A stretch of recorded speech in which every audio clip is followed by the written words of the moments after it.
Today I want to go over basic stances with blocks and how we actually join them both together. So, if you're ready, let's get started. The horse stance, Juchum Seogi, with the low block, Arae Makki. Just before we begin, if you want to recap on how to do the actual stance or the block itself, I've put a link in the description below on the actual videos on how to do this. The first thing we need to do is actually take a look at the stance and the block separately. So let's do that first. The horse stance. So let's do a quick recap of the actual stance itself. So to begin with, from the closed stance, you move your left leg out 2 feet. 1, 2. So it's 2 foot width distance apart. And the feet are both parallel, facing forwards. You then bend the actual knees themselves, just like you're riding a horse. Now, from the ankle up to the knee, that part of the leg is as straight as possible, straight up. You're bending from the actual knee upwards. You have a straight back, and you're looking in the direction that you're going to be blocking. So if I'm blocking to the right, I'll be looking to the right. If I'm blocking to the left, I'm looking to the actual left itself. And with the weight, it's evenly distributed between both legs. And what you also want to do is concentrate pressure of the knees inwards. So you can feel the tension in your legs here, and it's actually inwards. And you're tensing your stomach muscles as well.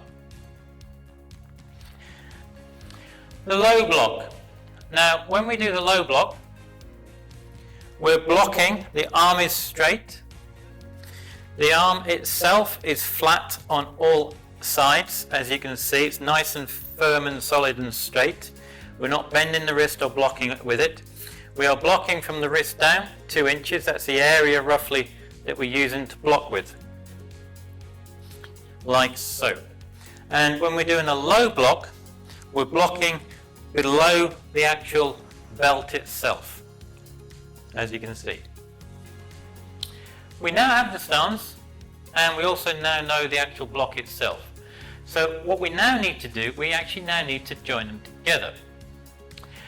The best way to do this is when we're first learning to join the moves together in a continuous movement. It's always best to learn it to start with as a one-step move first. And then once you've learned it as a one-step move, you can then progress and go on to the continuous movement after that. Now, so what is a one-step move? Well, to begin with, you start in the actual chumbi position. And you always start with the left leg first.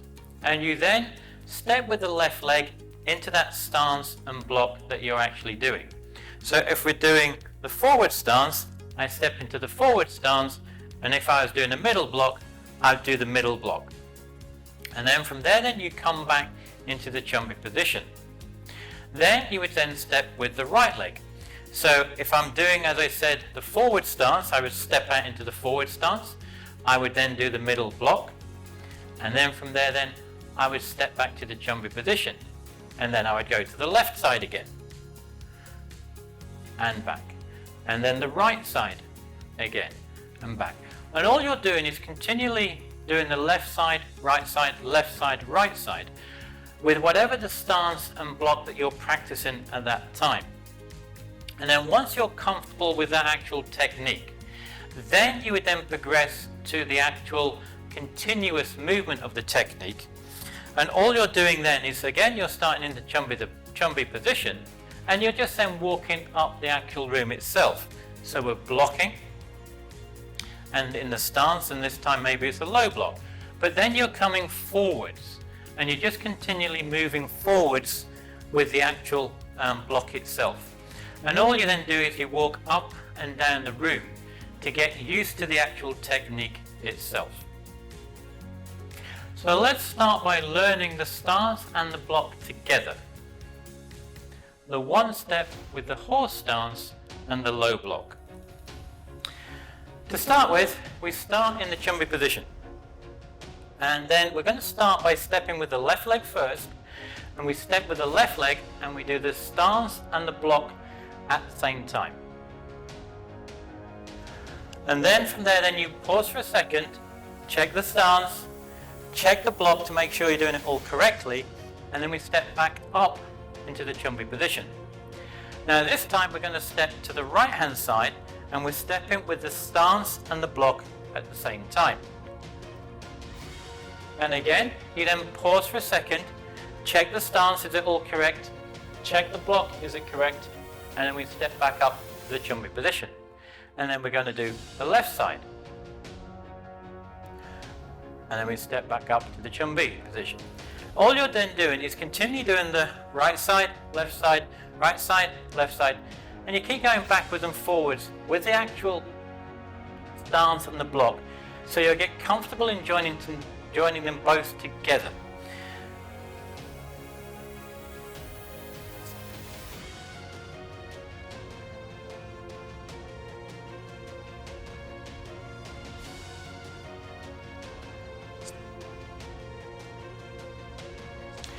Now, once you've got comfortable in joining them together, going from left to right, but the stance and the block is comfortable to you. Now, the next most important thing to do is we need to then add in the Ki Hap. Because it's a Ki Hap which gives you that power, where everything is strong, everything is tense. And that's what really makes the actual block work. Because if unfortunately you're in a situation where you had to use it and you were being attacked, by making sure you Ki Hap with that block, that will really help it work and stop and deflect that attack coming towards you.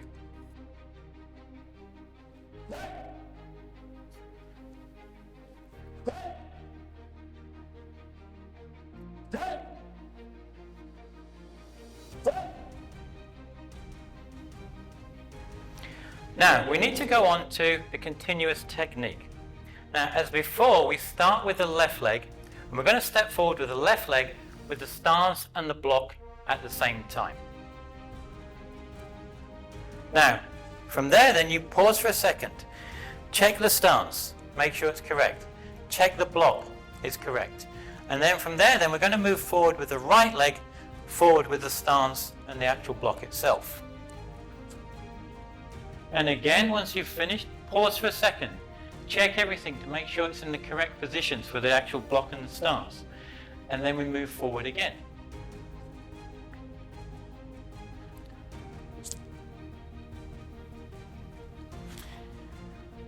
And you just keep moving forward up and down the actual room itself to make sure you're getting used to joining together the actual stance and the block. And once it becomes then natural to you, the next part is you need to remember to then add in the Ki Hap.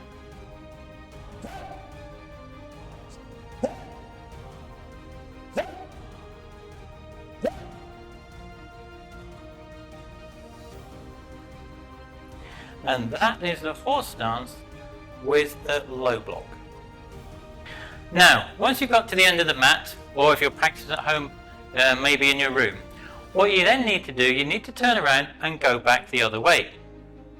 So how do you do that?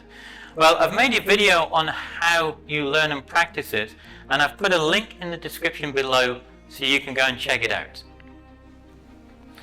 Now, below in this bottom left hand corner, or maybe somewhere in the top, is the next video on stances and blocks.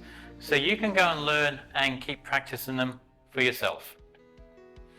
As always, until the next time, Gam Sa Hae Ni.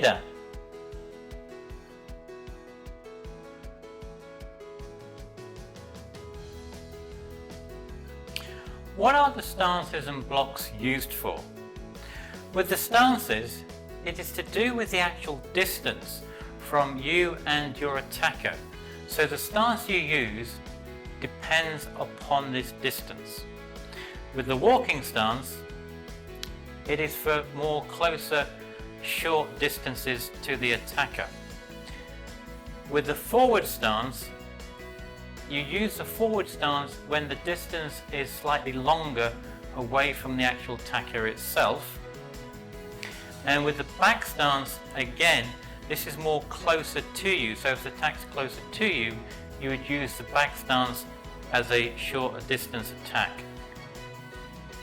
And with the horse stance, this can be used whether that distance is slightly longer or shorter to the attacker.